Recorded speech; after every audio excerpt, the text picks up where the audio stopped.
Hi, Hallo, We are, goeie Gaede. Marijn Koolen. Marijn. Toine Bogers. and Vivien Petras. we are here to present our manifesto on resource reuse in interactive information retrieval. Now, some of you will have been exposed to us and the ideas we are peddling previously, but we decided to put together a manifesto because we felt that to make progress on this as a community, a more formal structure was required. For this work, we define a manifesto as something that identifies and defines a problem that has not gathered much traction, motivates addressing the problem, develops principles for the community, and provides concrete calls to action. So here we go.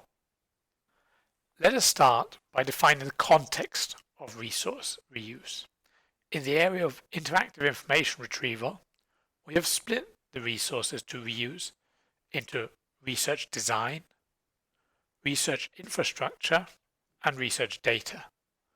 The first covers the methods and techniques used to collect and analyze empirical data. The second includes the physical and technical infrastructure used to collect and analyze the data. The third contains the actual data that has been collected, observed, generated, and so on. In the paper itself, we provide a bit more context and detail on how and why we have structured things this way.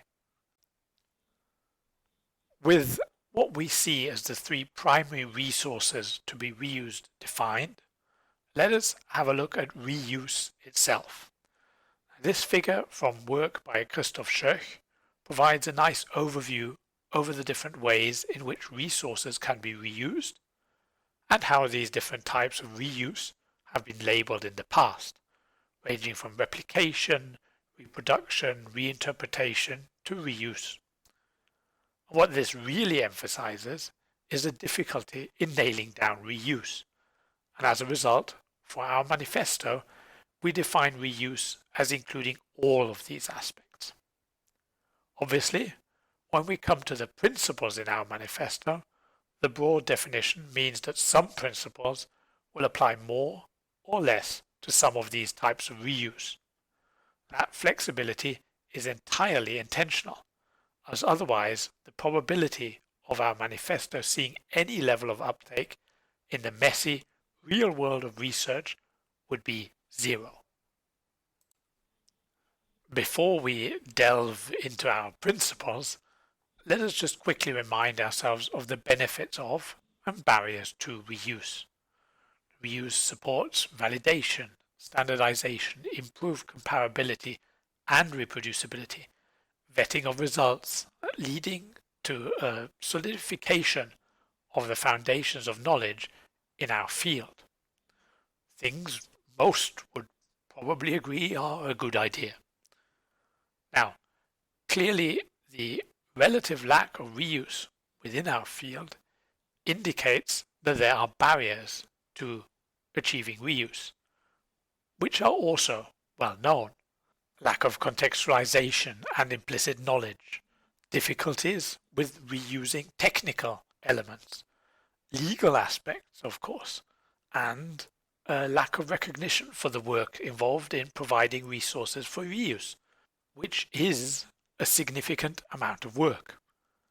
We all know this. We've all felt the pain of this. Many of us, over time, have tried to address this. So here is our attempt at placing reuse in IIR on a more structured footing. The core of our manifesto are the 8 principles for reuse that we have defined. Explicit knowledge, defined terminology, planned life cycle, resource documentation, resource publication, sharing requirements, rewarding sharing, and striving for more. The first 2 define the foundations upon which the other principles stand. The next 3, plan, document, publish, are for the individual researcher to commit to, while the require and reward principles are tasks placed on our community as a whole. The final principle, strive for more, exhorts us as individuals and as a community to further increase the quality and rigor of our reuse and research processes. Let us now look at these principles in a bit more detail. Principle 1. Make tacit knowledge explicit. Transforming research protocols and methods into an actual study requires a large number of choices, often driven by implicit knowledge and past experience. Without access to these choices, reuse of any resources produced by the study becomes very difficult. It is thus imperative to make this and all other tacit knowledge that feeds into the study explicit through things like checklists, notes of all decisions made, screenshots, and so on. This has the additional benefit that by making the implicit explicit, we are forced to consider the implications of the choices, improving the overall quality of the study. Making the knowledge explicit directly leads us into Principle 2. Define your terminology. The lovely thing about standards is that there are so many to choose from. And this also applies to the concepts and terms used within a study, where there are often multiple definitions within the community, often with very subtle differences. And it is thus imperative that all terminology used is clearly defined, ideally with reference to existing publications. Again, by being explicit, we are not only improving reusability, but also fundamental research quality. With the foundations in place, we can now turn to Principle 3, plan the data lifecycle. Data collection is, as we all know, time and resource consuming and should thus be formally planned with a data management plan. Fields such as medical and health studies have made this a basic requirement, and this also parallels developments in the funding landscape.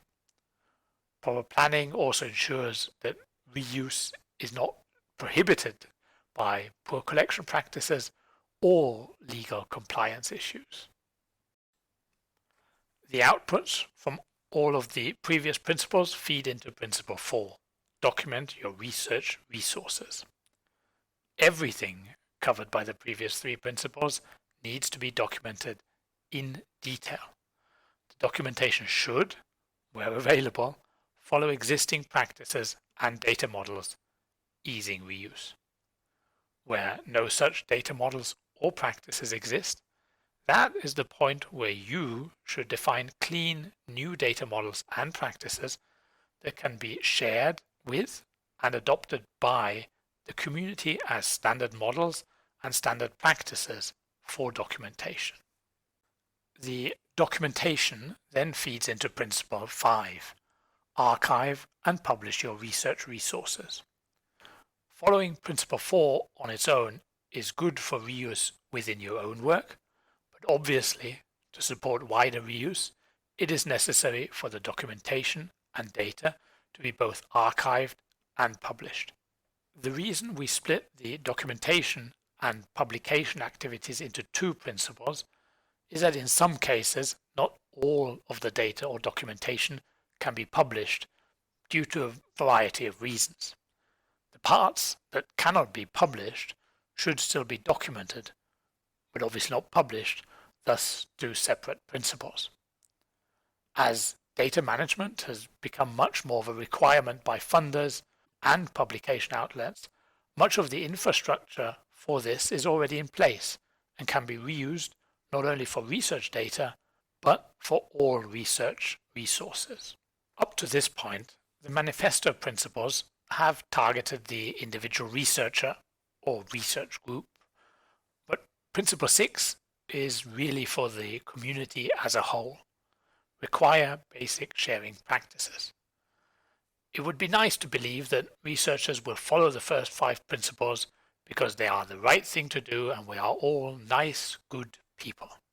However, realism requires that one accepts that with all the pressures on researchers, if something is not on the critical path towards publication, it will not happen. Thus, as a community, we need to push for making at least basic sharing practices for the full set of research resources a minimum requirement for publication.